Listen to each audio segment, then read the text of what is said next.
दोस्तों, तैयार हो जाइए एक और शानदार और रोमांचक सफर के लिए। पॉपकॉर्न उठाइए, आराम से बैठिए और चलिए डुबकी लगाते हैं आज की दिलचस्प कहानी में। जरा सोचिए, आप एक ऐसी जगह पर हैं जहां चारों तरफ बस रेगिस्तान ही रेगिस्तान है। दूर तक सिर्फ गर्म रेत का समुंदर। दिन में तापमान 50 डिग्री सेल्सियस तक पहुंच जाता है और रात में इतनी ठंड की हड्डियां तक जम जाएं। पानी का एक कतरा भी आसानी से नहीं मिलता। और सबसे बड़ी बात, कोई मदद करने वाला नहीं है। आप अकेले हैं, भटक गए हैं और जीने की कोई उम्मीद नजर नहीं आती। कैसा लगेगा? ये सिर्फ एक कल्पना नहीं है, ये एक सच्ची कहानी है एक ऐसे इंसान की जो सहारा रेगिस्तान में 9 दिन तक अकेला जिंदा रहा, बिना पानी बिना खाना, सिर्फ अपनी हिम्मत और सर्वाइवल स्किल्स के भरोसे। ये कहानी है मौरो प्रॉस्पेरी की, एक इटालियन एथलीट जो 1994 में एक मैराथन दौड़ने गया था। लेकिन उसकी ये दौड़ मौत के एक ऐसे खेल में बदल गई जिसमें बचने का कोई रास्ता नहीं था। लेकिन उसने अपनी ताकत और दिमाग से मौत को मात दे दी। तो चलिए शुरू करते हैं एक ऐसे सफर की कहानी जो आपको हैरान कर देगी। एक सपना जो कब्रिस्तान बन गया। मौरो प्रॉस्पेरी एक इटालियन पुलिस अफसर और एक जुनूनी मैराथन रनर था। उसका एक सपना था दुनिया की सबसे कठिन और खतरनाक रेसों में भाग लेना और उन्हें जीतना।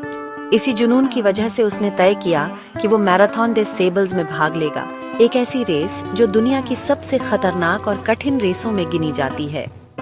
ये मैराथन सहारा रेगिस्तान के बीचों बीच होती है। 250 किलोमीटर लंबी ये रेस सिर्फ उन्हीं लोगों के लिए होती है जो शारीरिक और मानसिक रूप से सुपर स्ट्रांग होते हैं। ये रेस सिर्फ एक साधारण दौड़ नहीं थी, ये एक सर्वाइवल टेस्ट था। मौरो ने अपनी ट्रेनिंग शुरू कर दी और फिर वो दिन आया जब मौरो ने अपनी जिंदगी का सबसे बड़ा चैलेंज लेने का फैसला कर लिया। अप्रैल 1994 मौरो प्रॉस्पेरी मैराथन डे सेबल्स का हिस्सा बना। उसके मन में एक ही चीज थी, रेस जीतनी है या कम से कम फिनिश तो जरूर करनी है। उसने कभी नहीं सोचा था कि ये रेस उसकी जिंदगी की सबसे बड़ी सर्वाइवल फाइट बन जाएगी। रेस शुरू हो चुकी थी। सहारा की गर्मी अपने पीक पर थी, रेत का तूफान उठ रहा था, लेकिन मौरो और बाकी प्रतियोगी अपनी स्पीड बनाए हुए थे। लेकिन फिर अचानक एक ऐसा तूफान आया जो सहारा रेगिस्तान के इतिहास में सबसे खतरनाक सैंडस्टॉर्म माना गया। एक सैंडस्टॉर्म जो 1-2 मिनट का नहीं बल्कि 8 घंटे तक चलता रहा। सोचिए, इतनी तेज हवाएं और रेगिस्तान की रेत इतनी तेजी से उड़ रही थी कि इंसान का एक दूसरे को देखना तक नामुमकिन हो गया। मौरो ने सोचा कि वो अपनी स्पीड बनाए रखेगा और रेस पूरी करेगा, लेकिन ये तूफान उसके पूरे प्लान को तोड़ चुका था। उसने अपनी आंखें ढंक लीं, अपने पैरों को संभालने की कोशिश की, लेकिन एक समय आया जब वो पूरी तरह से डिसोरिएंटेड हो गया। मतलब उसे ये भी नहीं समझ आ रहा था कि वो किस दिशा में जा रहा है। ये सब कुछ सिर्फ कुछ घंटों में हो गया था। मौरो प्रॉस्पेरी सहारा रेगिस्तान के बीचों बीच खो चुका था, अकेला। और ये तो सिर्फ शुरुआत थी, एक अकेलेपन की शुरुआत। मौरो प्रॉस्पेरी अब सहारा रेगिस्तान के बीचों बीच खो चुका था। उसके आसपास सिर्फ बालू का समंदर था, ना कोई इंसान, ना कोई निशान, ना कोई मदद। जब तूफान रुका तब तक मौरो को समझ नहीं आ रहा था कि वह कहाँ है। उसका कंपास और जीपीएस पूरी तरह बेकार हो चुका था, क्योंकि चारों तरफ सिर्फ रेगिस्तान ही रेगिस्तान था। कोई लैंडमार्क या संकेत नहीं था जो उसे सही दिशा दिखा सके। उसने पहले सोचा कि वह अपने मूल रास्ते पर लौटने की कोशिश करेगा, लेकिन ये आसान नहीं था। सैंडस्टॉर्म ने सब कुछ बदल दिया था।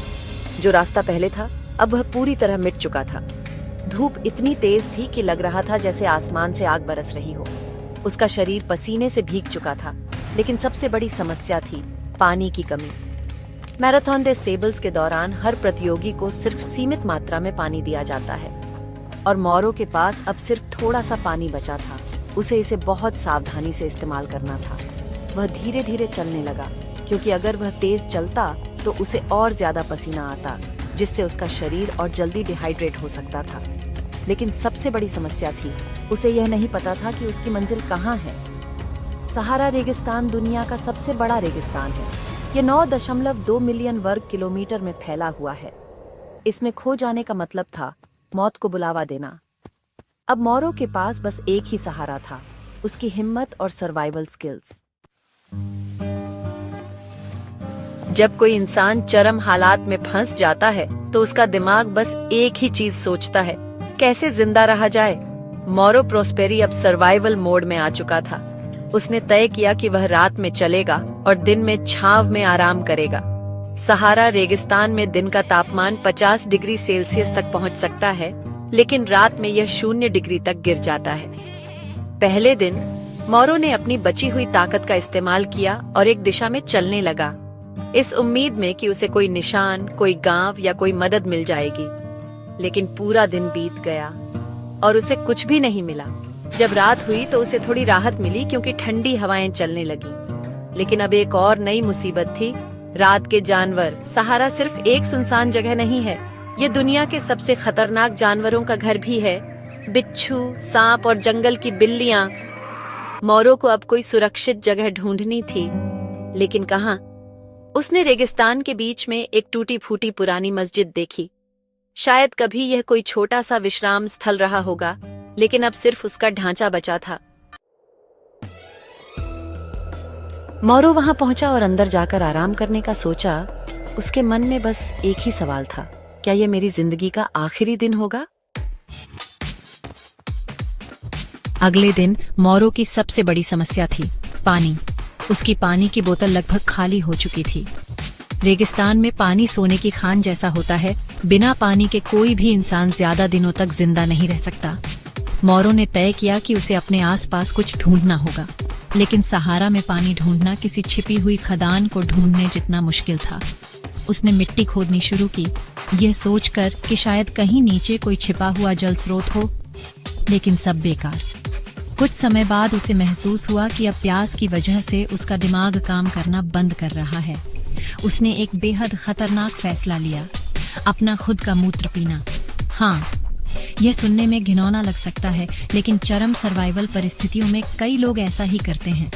सीधा मूत्र पीना कोई अच्छा विकल्प नहीं होता, लेकिन जब कोई दूसरा रास्ता न हो तो यह अस्थायी रूप से जिंदा रहने का एक उपाय बन सकता है। मौरो ने अपने शरीर को हाइड्रेट रखने के लिए अपना ही मूत्र पी लिया, लेकिन सवाल था, ये कितने दिनों तक चलेगा? अगले कुछ दिनों तक मौरो सिर्फ अपने मूत्र पीकर और थोड़ा थोड़ा चलते हुए जिंदा रहा। लेकिन अब एक और बड़ी समस्या थी, भूख। जब इंसान बहुत ज्यादा भूखा होता है तो उसका दिमाग ठीक से काम नहीं करता, शरीर कमजोर पड़ने लगता है और एक समय आता है जब दिमाग भ्रम, हेलुसिनेशंस पैदा करने लगता है, यानी ऐसी चीजें दिखाई देती हैं जो वास्तव में नहीं होती। मौरो को भी हेलुसिनेशन होने लगे। उसे लगने लगा कि कहीं दूर पानी है, लेकिन जब वहां पहुंचा तो वहां सिर्फ बालू थी। फिर एक दिन उसे मस्जिद के अंदर एक अजीब चीज दिखी, एक मरा हुआ पक्षी। यह सूखा हुआ कबूतर था जो शायद वहीं मर गया था और पूरी तरह ममीफाइड, सूख कर सड़ने से बच गया हो चुका था। अब मौरो के पास एक और खतरनाक फैसला लेने के अलावा कोई चारा नहीं था।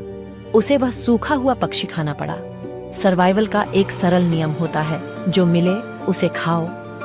मौरो ने कबूतर का कच्चा मांस खाया और उसका खून पिया, ताकि उसके शरीर को प्रोटीन और पानी दोनों मिल सके।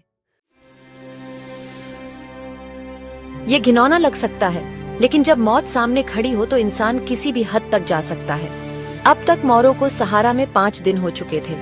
वह लगभग उम्मीद छोड़ चुका था। उसने फैसला किया कि अगर उसे जल्द ही कोई मदद नहीं मिली तो वह अपनी जान दे देगा। मौरो प्रॉस्पेरी अब सहारा डेजर्ट में 5 दिन बिता चुका था। उसके शरीर की हालत बहुत खराब हो चुकी थी। डिहाइड्रेशन, कमजोरी और मतिभ्रम पूरी तरह से हावी हो चुके थे। उसकी आंखें धुंधली हो रही थी, दिल की धड़कन धीमी पड़ रही थी और ऐसा लग रहा था कि किसी भी पल मौत उसे अपनी बाहों में समेट लेगी। भूख और प्यास मौरो की हड्डियां तोड़ चुकी थीं। उसका शरीर एक चलती फिरती लाश की तरह हो गया था। एक पल के लिए उसे लगा कि अब और नहीं हो पाएगा। उसने एक बेहद खतरनाक फैसला लिया, खुदकुशी करने का। मौरो प्रॉस्पेरी ने तय किया कि वह अपनी नस काट लेगा ताकि उसे इस धीमी और दर्दनाक मौत से ना गुजरना पड़े। उसने अपनी पॉकेट नाइफ निकाली और अपनी नस काट दी। लेकिन यहाँ एक अजीब मोड़ आया। उसका खून जम चुका था। ज्यादा डिहाइड्रेशन की वजह से उसके शरीर का खून इतना गाढ़ा हो चुका था कि वह ठीक से बहा ही नहीं। उसके शरीर ने उसे मरने तक नहीं दिया। यह एक संकेत था कि उसका समय अभी खत्म नहीं हुआ।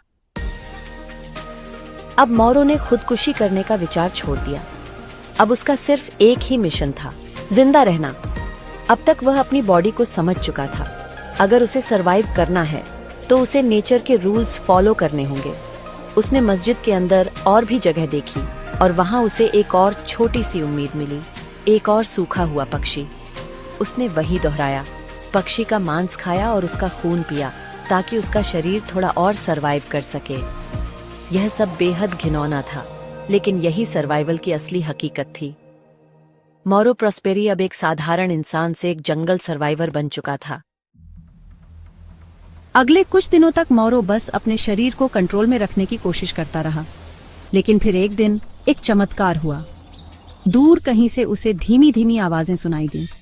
उसने अपनी पूरी ताकत जोड़कर चिल्लाना शुरू किया, लेकिन उसका गला इतना सूख चुका था कि कोई आवाज ही नहीं निकल रही थी। फिर उसने एक और ट्रिक सोची, अपना धूप में झुलसा हुआ कपड़ा जला दिया ताकि धुआं निकले, और यह ट्रिक काम कर गई। थोड़ी देर में उसने एक छोटा सा काला बिंदु देखा जो धीरे धीरे बड़ा हो रहा था। यह एक खाना बदोश नोमैडिक कबीला था, सहारा के बेदौइन लोग जो रेगिस्तान में घूमते रहते हैं।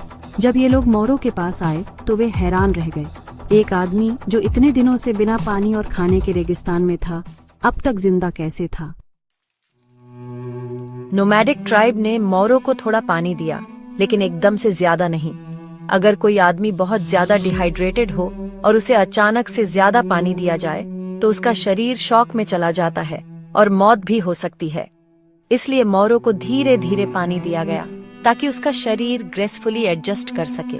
लेकिन समस्या यह थी कि वे लोग भी एक जगह नहीं रुक सकते थे, क्योंकि बेदौइन हमेशा रेगिस्तान में घूमते रहते हैं। तो उन्होंने मोरो को एक ऐसी जगह छोड़ा जहां से मोरक्को की आर्मी उसे रेस्क्यू कर सके। और फिर वह दिन आया। मोरो प्रॉस्पेरी 9 दिन रेगिस्तान में सरवाइव करने के बाद आखिरकार सुरक्षित जगह पहुंच गया। जब मोरो प्रॉस्पेरी वापस सभ्यता सिविलाइजेशन में आया तो लोग उसकी कहानी सुनकर हैरान रह गए। एक इंसान का 9 दिन तक सहारा डेजर्ट में बिना पानी और खाने के सरवाइव करना, यह एक चमत्कार था। जब डॉक्टरों ने उसका चेकअप किया तो पता चला कि उसका 10 किलो से ज्यादा वजन कम हो चुका था। उसका शरीर पूरी तरह से कमजोर हो चुका था, लेकिन उसके अंदर जीने की आग अब भी थी। मोरो प्रॉस्पेरी ने बाद में फिर से मैराथन डे सेबल्स रेस पूरी की। हाँ, उसने दोबारा उसी रेस में भाग लिया जो उसकी मौत का कारण बन सकती थी। उसकी कहानी आज भी दुनिया भर के सर्वाइवल एक्सपर्ट्स और एडवेंचरर्स के लिए एक मिसाल है। आज भी अगर कोई सहारा डेजर्ट का नाम लेता है तो एक नाम सबके दिमाग में आता है, मोरो प्रॉस्पेरी। सर्वाइवल का असली मतलब, कभी भी हिम्मत मत हारो, क्योंकि अगर आप मेंटली स्ट्रांग हो तो आप किसी भी सिचुएशन से बाहर निकल सकते हो। पानी की अहमियत, पानी सिर्फ एक ड्रिंक नहीं बल्कि सर्वाइवल का सबसे बड़ा हथियार है। उम्मीद कभी मत छोड़ो। मोरो प्रॉस्पेरी की कहानी साबित करती है कि अगर आप जीना चाहते हो तो दुनिया की कोई ताकत आपको रोक नहीं सकती। मौत से भी लड़ने का जुनून, मोरो ने सिर्फ सहारा डेजर्ट को नहीं बल्कि मौत को भी हरा दिया। ये कहानी सिर्फ एक इंसान की नहीं बल्कि एक जिंदा मिसाल है कि अगर इंसान चाहे तो कुछ भी पॉसिबल है। दोस्तों, अगर ये कहानी आपको हैरान कर गई तो सोचिए अगली वीडियो कितनी जबरदस्त होगी।